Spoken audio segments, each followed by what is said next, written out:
성부와 성자와 성령의 이름으로 말씀드립니다. 아멘.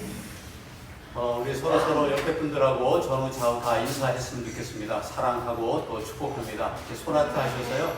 옆에 분들하고 인사하십시오. 사랑합니다. 또 축복합니다. 사랑합니다. 축복합니다. 네. 이렇게 웃으시면서 하니까요. 마스크를 쓰셨지만 아주 너무 좋습니다. 웃지 않았는데 마스크까지 쓰고 이렇게 인사하시면 무섭습니다. 근데 눈웃음까지 이렇게 하시니까 너무너무 좋습니다. 사랑하고 축복합니다. 예수님의 이름으로요. 오늘 오신 모든 분들을 축복하고 사랑합니다. 아멘. 네. 인생은 속도가 아니고 방향이다. 인생은 속도가 아니고 방향입니다. 동의가 되십니까? 근데 괴테라고 하는 유명한 사람만 이런 말씀을 한 게 아닙니다. 시골에서 농사 지으시면서 저를 키우셨던 저희 할아버지도 저에게 늘 이렇게 말씀하셨어요. 야 이놈아, 빨리 하려고 하지 말고 제대로 해라. 네. 그렇죠? 인생은 속도가 아니고 방향입니다. 빠르게 가려고 하는 속도보다도 더 중요한 게 있다. 그것이 뭐냐면 방향입니다. 방향성입니다. 방향을 잘못 잡으면요, 아무리 빨리 간다고 한들 의미가 없을 수 있습니다. 그래서 방향을 잘 잡는 게 너무너무 중요합니다. 이 길이 진짜라고 해서 갔는데 인생의 막다른 골목에 가보니까 이 길이 가짜였다. 후회해도 때는 늦는 겁니다. 그러니까 우리가 인생의 방향을 얼마나 잘 잡느냐 하는 것이 너무너무 중요합니다. 뭐보다 중요해요? 속도보다도 더 중요하다는 그런 말씀입니다. 방향이 없는 속도는 위험할 수 있습니다. 그렇죠? 아무리 열심으로 속도를 낸들 그 방향이 내가 잘못된 방향이면 그러면 위험할 수 있습니다. 여러분, 도둑이요, 얼마나 열심으로 속도를 내서 연구하는지 모른답니다. 한 집을 털 때도요, 보통 한 3주 정도는 그 집에 대해서 연구를 한대요. CCTV가 어디 있고, 그 다음에 이 주인이 언제 나갔다가 언제 몇 시에 들어오는지, 무슨 요일별로 다 체크를 하고, 그래야 내가 제일 안전할 때 들어갈 거 아니겠습니까? 그렇게 열심을 내서 한들 그 방향이 옳습니까? 옳지 않습니까? 옳지 않습니다. 아무리 속도를 내서 열심히 한들 방향 자체가 옳지 않으면 위험할 수 있다라고 하는 겁니다. 부산 교도소를 탈옥했던 신창원을 아십니까? 네, 이거 많이 들어봤죠, 그죠? 네, 아직 교도소에 있습니다, 그죠?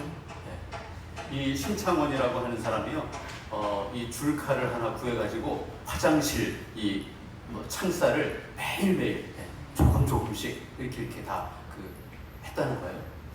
그러고 나서 보니까 자기의 몸집이요, 저기를 통과할 수 없을 것 같았대요. 그래서 그때부터 열심히 운동을 했답니다. 무려 몇 킬로를 뺐냐면 15킬로를 감량했대요. 대단하지 않습니까? 자기 몸무게 15킬로를 감량해서요, 날씬하게 만들고, 그 다음에 매일매일 그 줄칼을 가지고 그 화장실문 쇠창살을 조금씩 그렇게 열심히 해서 했다는 거 아닙니까? 그래서 결국 어떻게 했어요? 탈옥을 했었죠. 그죠? 온 나라가 막 그때 난리 나지 않았습니까? 그가 열심을 내서 한 일이었지만 그 방향이 옳은 방향입니까? 그렇지 않습니까? 옳은 방향이 아닌 거죠. 그랬던 그가 이혜인 수녀님 아십니까? 옛날에 민들레 영토 이렇게 시집도 많이 내셨고 했던 이혜인 수녀님하고요, 최일도 목사님, 그 바포 목사라고 왜 노숙인 분들 이렇게 밥을 퍼주시는 그 목사님 아시죠? 원래 대학로 교회도 막 다니셨던 그 목사님인데 그 두 분을 만나고요, 인생의 방향이 완전히 바뀌었다고. 자기가 지금까지 모았던 영치금이라는 거 있지 않습니까? 3천만 원을요, 캄보디아에 있는 어린아이 심장병 수술을 하는데 그 돈을 다 기부를 했다는 거예요.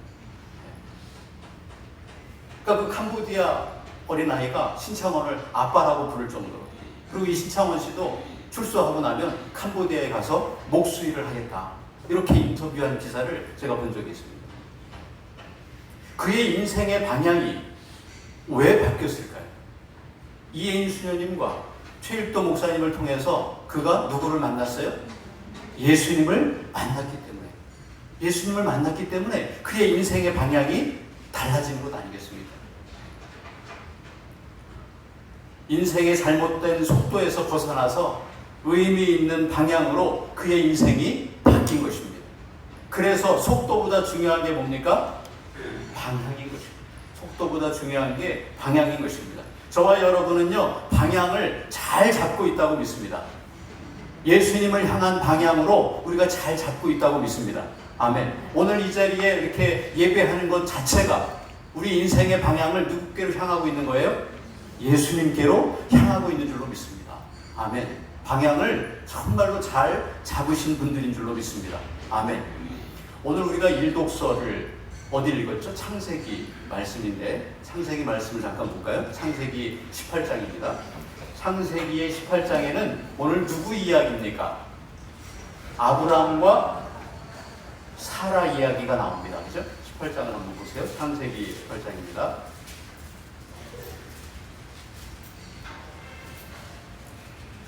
아브라함의 원래 고향이 어디냐면요, 갈대아 우르라고 하는 지방입니다. 이 갈대아 우르는 어디냐면 이 유프라테스강, 티그리스강 이렇게 그 강이 흐르는 메소포타미아 문명 아시죠, 그죠? 네, 문명의 발생지 중에 하나이죠. 메소포타미아 문명. 그쪽 지방이 갈대아 우르였던 겁니다. 그러니까 생각해 보십시오. 그 메소포타미아 문명이 발생한 곳이니까 그 갈대아 우르라고 하는 지역은 어떤 곳이겠어요? 지극히 세상적이고, 그죠? 지극히 세상의 논리와 세상의 속도가 지배했던 곳이라고 우리가 생각해 볼 수 있습니다. 그러니까 의미와 방향보다는 속도가 중요했던 곳입니다. 우리가 여호수아, 그때 금요일에 여호수아 강해를 할 때 그때 24장에서도요, 이 아브라함이 왜 그곳에서 하느님께서 그곳을 떠나라 이렇게 말씀하셨냐면, 그곳이 어떤 곳이냐면 우상 숭배로 만연했던 곳입니다. 메소포타미아 문명이 발생한 곳, 세상적인 지배 원리가 지배했던 그런 곳, 그곳이 우상 숭배 역시 번창했기 때문에 그곳을 떠나라, 아브라함에게 그렇게 말씀하신 것이었습니다. 친척과 아비를 떠나고요, 고향 땅을 다 버리고 떠나라. 그 땅이 세상적으로 생각하면요, 그렇게 나쁜 땅이 아닙니다. 그죠? 네. 문명이 발생한 좋은 곳 아닙니까? 그러나 하나님께서는 그곳이 우상 숭배로 만연했기 때문에 아브라함에게 그곳을 떠나라 이렇게 말씀하신 거죠. 호화찬란한 세상을 버려라. 썩어 없어질 속도를 버려라. 마치 세상에 살던 저와 여러분을 하느님을 향하게 해주신 그 은혜와 같이 아브라함에게도 그 은혜를 베풀어 주신 것입니다. 저와 여러분도 마찬가지 아닙니까? 하느님께서 저와 여러분의 인생의 방향을 바꾸어 주시지 않았습니까? 아멘. 네. 우리가 예수님 안 믿었어가요. 네. 그죠? 저는 생각만 해도 아찔합니다. 네. 지옥에 갈 수밖에 없는 인생을 영원한 생명을 주시고 구원을 주시고 천국에 가는 인생으로 그 방향을 바꾸어 주셨다. 아멘. 완전히 바꾸어 주신 것 아니겠습니까? 우리 작년에 성탄에 세례받은 복요한 교우님, 복요한 교우님을 예수님께로 인도하신 우리 김상래 에스더 교우님을 제 생각에는요, 복요한 교우님이 평생을 업고 다니셔도, 그죠? 평생을 업고 다니셔도 좋을 것 같습니다. 꼭 그렇게 해주세요. 지금도 그래요? 너무 이른 거 아니에요? 아무튼 그렇게 하시기를 바랍니다. 네. 우리 인생 자체, 인생 방향을 바꾸어준 분이니까 이게 얼마나 고마운 일입니까? 아멘. 네. 우리 청년 학생들, 우리가 혹시 이렇게 생각할 수도 있어요. 내가 원하지도 않았는데, 네? 내가 교회를 가야 되고, 엄마 따라 아빠 따라 교회를 가야 되고, 내 인생 이게 뭐냐? 네? 이렇게 생각할 수도 있겠는데, 이렇게 생각하지 마시고, 부모님 때문에 내가 구원받았습니다. 부모님 덕분으로 내가 영원한 생명을 얻게 되었습니다. 아멘. 이렇게 고백하시길 원해요. 청년 학생들 이렇게 고백하시길 원해요. 비록 지금은 부모님이 너희를 힘들게 할지라도 그죠? 참고 견디면 영광의 날이 오리라고 생각합니다. 우리가 받은 구원과 영원한 생명, 그것은요 누구도 세상이 줄 수 없는, 세상이 줄 수 없는 거예요. 그걸 저와 여러분이 받은 거 아니겠습니까? 우상을 숭배하던 아브라함을 하느님께서 보시고 그를 어떻게 방향을 바꿔주셨어요? 예배하는 인생으로 방향을 바꿔주셨습니다. 오늘 18장 1절 한번 다시 볼까요? 창세기 18장 1절입니다. 야훼께서는 시작. 야훼께서는 마므레의 상수리 나무 곁에서 아브라함에게 나타나셨다. 아브라함은 한참 더운 대낮에 천막 문 어귀에 앉아 있다가 아멘. 지금 아브라함이요 어디에 앉아 있다고요? 상수리 나무, 마므레의 상수리 나무에 근처에서 천막을 치고 앉아 있다고 하는 거죠. 근데 그것이 상징하는 의미가 있습니다. 창세기 12장으로 한번 가보겠습니다. 창세기 12장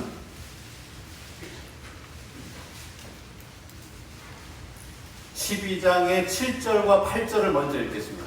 창세기 12장의 7절과 8절 함께 봅니다. 시작. 야훼께서 아브라함에게 나타나시어 내가 이 땅을 네 자손에게 주리라고 하셨다. 아브라함은 야훼께서 자기에게 나타나셨던 그 자리에 제단을 쌓아 야훼께 바쳤다. 8절입니다. 아브라함은 그곳을 떠나 베델 동쪽에 있는 산악지대로 옮겨가서 서쪽으로는 베델이 보이고 동쪽으로는 아이가 보이는 곳에 천막을 쳤다. 아브라함은 거기에 제단을 쌓아 야훼께 바치고 야훼의 이름을 불러 예배를 드렸다. 아멘. 하나만 더 찾아볼게요. 13장으로 가서 13장 18절을 한번 보겠습니다. 찾으셨으면 함께 봅니다. 시작. 아브라함은 천막을 거두어 헤브론에 있는 마므레의 상수리 나무 있는 곳으로 가서 자리를 잡고 거기에서 제단을 쌓아 야훼께 바쳤다. 아멘. 그러니까 언제 어디서나 아브라함은 천막을 치고 제단을 쌓고 뭘 해요? 하느님을 예배하는 거죠. 오늘 18장 1절에도 보세요. 마므레의 상수리 나무. 거기 13장 아까 18절에도 나오죠. 마므레 상수리 나무에 천막을 쳤죠. 그리고 거기서 예배했던 곳입니다. 오늘 창세기 18장 1절에도 똑같이 나오고 있어요. 마므레 상수리 나무 곁에서 아브라함에게 나타나셨다. 아브라함은 그때 뭐하고 있었어요? 천막을 친 곳에서 하느님을 예배하고 있었다. 그러니까 아브라함 우상 숭배하던 그 땅을 벗어나서 아브라함에게 하느님을 예배하는 방향으로, 하느님을 예배하는 인생으로 그렇게 바꿔주셨죠. 그래서 아브라함은 어느 곳에 가든지 천막을 치고 제단을 쌓고 하느님을 예배했습니다. 그 예배하는 인생으로 바꿔주셨어요. 오늘 18장 1절에 한창 더운 대낮에 그 천막 문 어귀에 앉아있다가 누구를 만나요? 세 분 하느님을 만나죠. 그죠? 세 분 하나님을 만납니다. 한창 더운 대낮에, 나 오늘보다 더 더웠을 것 같아요. 한창 더운 대낮에 그 시간에도 하느님을 예배하는 겁니다. 하느님을 예배할 때 누구를 만나는 거예요? 하느님을 만나는 거죠.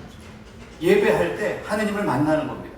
저와 여러분의 인생의 방향 역시 예배하는 인생인 줄로 믿습니다. 오늘 이렇게 예배할 때 하느님을 만나는 인생이 되는 줄로 믿습니다. 아멘. 예배하는 아브라함에게 뭘 주십니까? 세상이 줄 수 없는 것을 오늘 주십니다. 그죠? 오늘 창세기 말씀에 하느님은 아브라함과 사라에게 뭘 주셨어요? 아들을 주셨습니다. 아들을 주셨어요. 아이를 가질 수 있는 육체적으로, 세상적으로 봤을 때는 아브라함과 사라는 어떻습니까? 아이를 가질 수 없는 상태였었다. 오늘 성경에 나오지 않습니까? 근데 그럼에도 불구하고 아브라함과 사라가 하느님께 예배할 때 뭘 받았어요? 세상이 줄 수 없는 것, 그것을 받았습니다. 저와 여러분 역시 마찬가지 아니겠습니까? 세상이 줄 수 없는 구원과 세상이 줄 수 없는 영원한 생명, 그것을 저와 여러분에게 주신 분이 계십니다. 저와 여러분의 마음이 그래서 늘 하느님을 향해서 예배하는 인생으로 그렇게 사시기를 원합니다. 아멘. 하느님이 세상은 할 수 없는 것을 하느님은 하셨습니다. 아까 이 갈대아 우르를 떠날 때 아브라함의 나이가 몇 살이었냐면 75세였습니다. 근데 오늘 하느님께서 나타나셔서 내년에 너가 아들을 낳을 것이다. 아들을 낳은 때가 몇 살이냐면 100살에 낳았어요. 그럼 올해 몇 살이에요? 99살에. 아브라함이 99살에 오늘 약속을 받은 겁니다. 그리고 100살에 아브라함과 사라는 세상에 줄 수 없는 아들을 받았습니다. 그 아들 이름이 뭡니까? 이삭이에요. 이삭. 이삭. 아브라함이 이삭을 낳아. 이삭의 뜻이 뭐예요? 이삭의 뜻은 웃음이라고 하는 거죠. 웃음입니다. 예배하기로 인생의 방향을 정한 아브라함에게 하느님은 웃음을 주시고 기쁨을 주시는 겁니다. 아멘. 저와 여러분에게도 마찬가지로 하느님은 예배하는 인생들을 향해서 웃음을 주시고 기쁨을 주시는 줄로 믿습니다. 아멘. 이 사라의 고백을 한번 들어볼까요? 창세기 21장으로 가겠습니다. 21장 6절 말씀 한 번만 더 볼게요. 21장 6절입니다.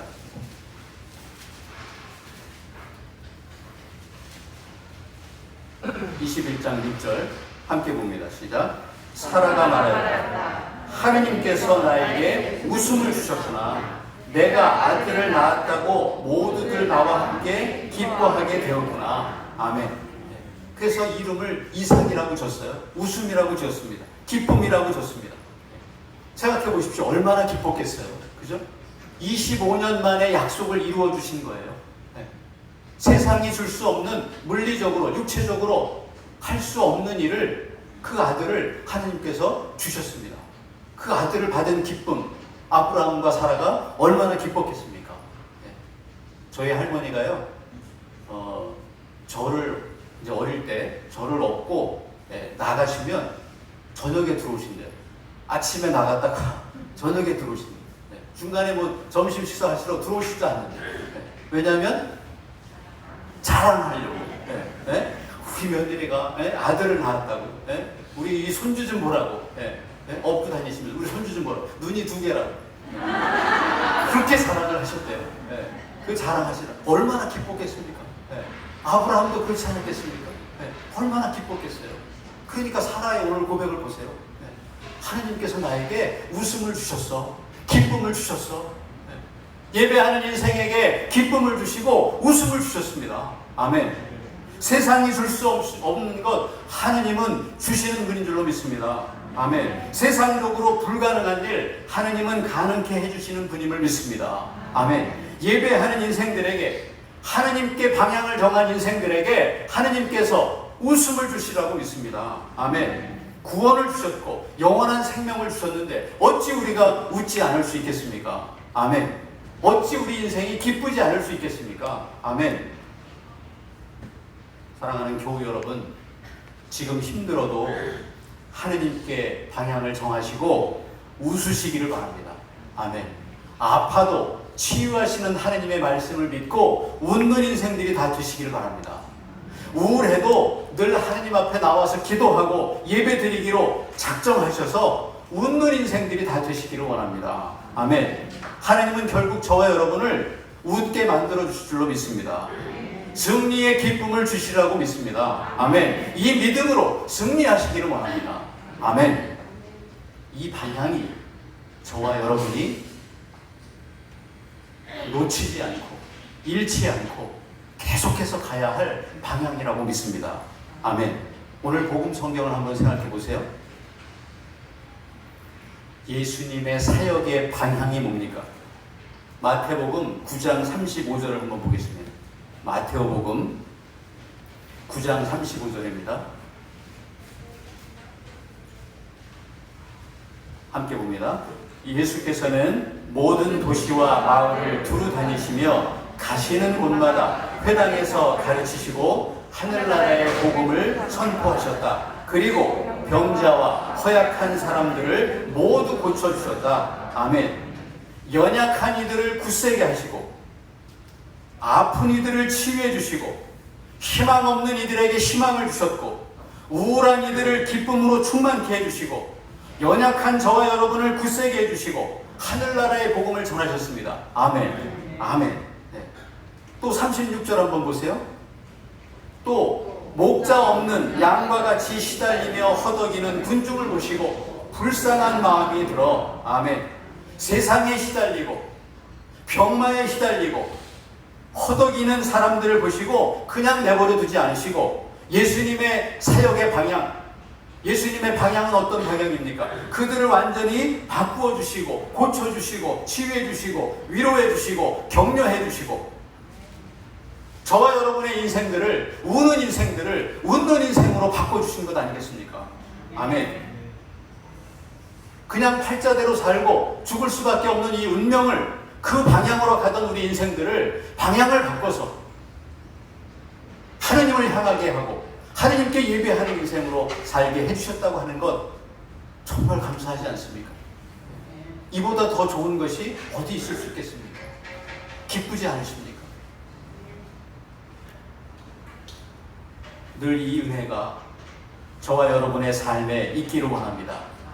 저와 여러분도 그래서 이 마음을 닮아서 다른 사람의 인생의 방향을 바꾸는 삶으로, 그렇게 의미 있는 삶으로, 거룩한 삶으로 살아가시기를 원합니다.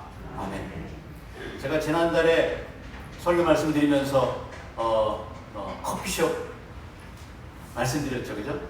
네, 이름 잊지 않으셨습니까? 네, 라비치 커피숍. 네, 가보셨습니까? 어디 있다고요?